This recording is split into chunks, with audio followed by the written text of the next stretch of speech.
See you, Mark.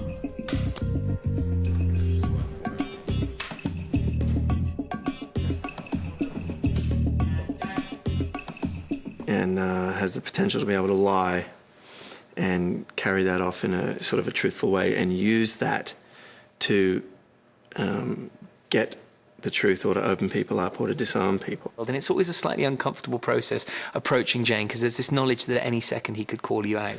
Okay, later tonight when Rigsby asks you to come back to his hotel room, say yes. Excuse me? I know you were planning on refusing him very curtly. First week on the job, you want to set a tone, no monkey business, but why not? Rigsby's an excellent lover, I'm sure. He's always gonna try and get your goat and push your buttons. I know what you're thinking. You're thinking my fiance's a lot younger than me. I'll let you in a little secret. I was her college professor. Seduced her. Okay, that's what I mean. Come on, stop it. I think that's part of his game. He enjoys that. Your father's a football coach, yeah? How do you know that? It's obvious from your whole demeanor. He's a kind of trickster hero.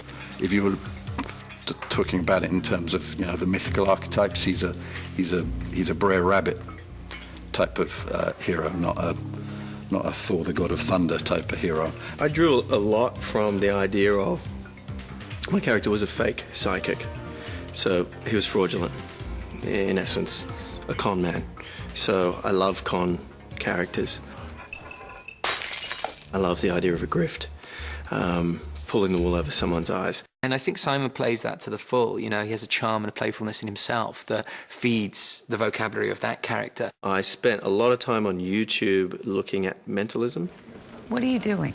Grace is mentally telling me where she hid the van keys and getting a bit of a feel of not necessarily the tricks that they were doing, but more the way in which they presented the tricks. If I find them, I get to drive. And quite often you've seen Jane using physical vocabulary to take your eye off what is actually going on. Tell me with your mind only. A psychic is someone that has powers. A mentalist has honed, trained skills. So now you're psychic. Oh, no. This is all science. Anyone has the potential and the capacity to be a mentalist if they put their mind to it and study. It's more about observation and awareness and approaching things from a different perspective. He's got shotgun. I think there's a lot of the showman about Patrick Jane, and I think it feeds into his previous life. One of the challenges with making this show is that as Simon has become something of a mentalist himself, you know, you can't lie to him, you can't pull the wool over his eyes. When you're in the middle of it on series television, it's coming at you at such a rate that unconsciously you do absorb certain elements of the character into your psyche. He already was sharp and good at getting to the nub of things, but now, oof, he's scary. That fire was a tragic accident, and you have no proof otherwise. Well, someone out there doesn't need proof. Someone out there needs revenge. That's why he's terrified and shooting at cops. Well, you should be terrified. I hope you burn like a candle, you miserable son of a bitch. So it can be a little unnerving, but I think it makes an interesting dramatic tension as well. Now I have access to all your innermost thoughts. I am right. I'm serious. But I don't think that Teresa believes he can read inside her mind. You know, they have a dance about it every now and again, but I don't think it's something that concerns her. I think she thinks it's sort of bub kiss. So what am I thinking right now? You're thinking I'm so glad Jane is joking around that he can't actually read my mind. No. Well, actually, yes, but not for the reason you think. What reason do I think? Never you mind. My character works in a procedural world as an unprocedural character. He also works in a world where the thought processes are learnt through the hierarchy of the police system. He's still here. Not unless he's invisible, he's not Agent Jane. He's not an agent, he's a consultant. He has no procedure. His job and his role in life is to disrupt the procedure. No badge, no gun. You're the one they were telling me about, the psychic. Sorry, Gandalf, in our own bumbling way, we did look around pretty good. He's not here.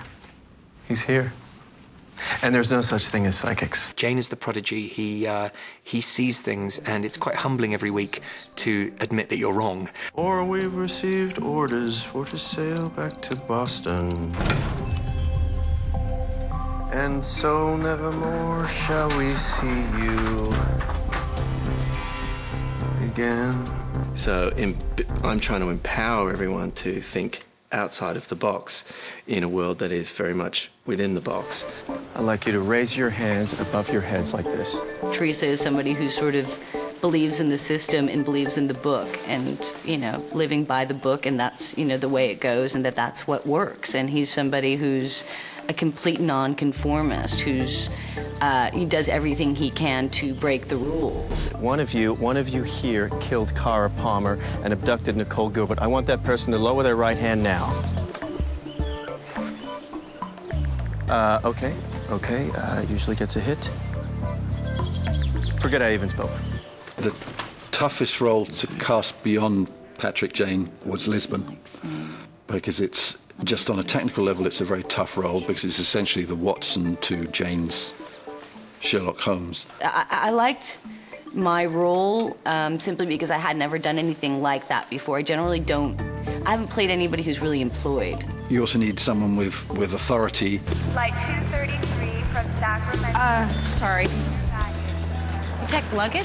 What, are you on vacation? This idea of, like, you know, barking at people and sort of being difficult on them and with them and being in charge. But I've just sort of now completely comfortable with it. When your trousseau arrives, pick up the second rental and go direct to the sheriff's department. Hustle us up a couple of rooms, furniture, and phone lines. Yes, ma'am.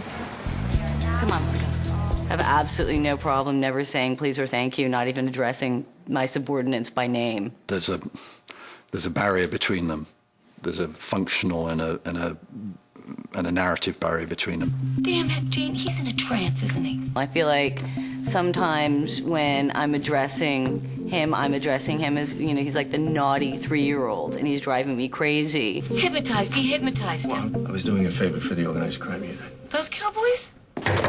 Time to go, guys. He killed 2 people. If you walk very quietly to the door... How many times have I told you no hypnotism? It's illegal and it's unethical and you cannot keep on doing it. And then other times it's sort of with your child, but in more affection, like he's the precocious child who's your favorite. And then at other times he's a peer who I sort of count on and I you know, think he's bright, and I think other times, you know, my character is sort of flirtatious with him. I know those animals look lovely with your eyes. Thank you. It's beautiful, but I can't keep it. I understand. It shifts around between those 3 phases, and the object, I believe, is to keep moving around like that, so that neither one of us ever really gets comfortable with the other person, so that there is always an element of surprise. I think Teresa likes going to the CBI a lot more than she did before Patrick Jane got there. And I think she does her hair for a longer amount of time in the morning, and maybe even bought a new pair of boots. Can I help you? Oh, you must be Van Pelt. Pleasure. Patrick Jane. Oh, hi. Good to meet you. I don't think Jane knows much about Grace's heart and where her intentions are. Very pleasant addition to the serious crimes family.